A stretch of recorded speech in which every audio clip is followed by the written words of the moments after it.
এই সরকারের অংশীজন হওয়ার পরও আমার সাথে কেন আমি কেন মানে এখনো জাস্টিস পেলাম না, তার কারণ তারা দিচ্ছে না।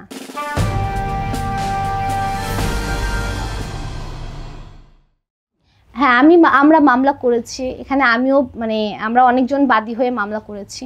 আমি বারবার মানে খোঁজ নিচ্ছি, বলা হচ্ছে যে আসলে তাদেরকে নাকি ধরা যাচ্ছে না, কিন্তু তারা আসলে অনলাইনে খুব অ্যাক্টিভ, সোচ্চার।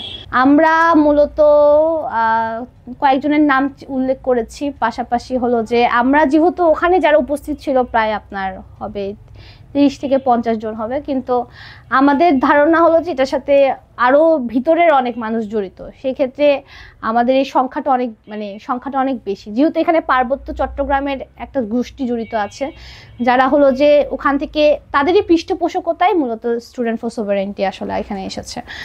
এই জায়গায় একটা ষড়যন্ত্র চলছে, একটা অপচেষ্টা, মানে একটা কিছু মানে ক্ষমতাসীন বা মানে স্বার্থান্বেষী গ্রুপ এখানে আসলে এই জায়গাটাকে দখল করে আসলে তারা কাজ করছে না। তা আমি এই সরকারের অংশীজন হওয়ার পরও আমার সাথে কেন আমি কেন মানে এখনো জাস্টিস পেলাম না, তার কারণ তারা দিচ্ছে না, তারা দিবে না, তারা দিতে চাচ্ছে না। তারা চাচ্ছে আমার জনগোষ্ঠী আরো বেশি রাস্তায় নামুক, আরো বেশি সংগ্রাম করুক, আরো আমার মতো ছেলেমেয়েরা রাস্তায় নামুক।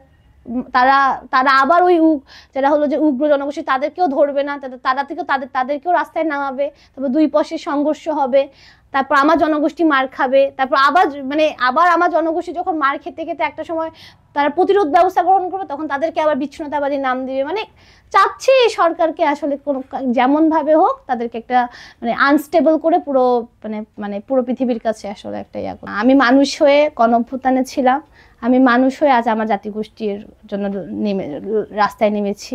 আমাকে মেরে ফেলার চেষ্টা করা হয়েছে। আমি এক কথায় বলবো, আমি একজন মানুষ, আমি মানুষ হিসাবে মনুষ্যত্বের কাজ করে যাব। আমি কোনো রকম আমার পপুলারিজমের রাজনীতির সাথে যুক্ত হতে পারবো না, হতে চাইও না। তো এক্ষেত্রে যাদের যা করার তারা করুক, আমার কাজ আমি করবো আর কি।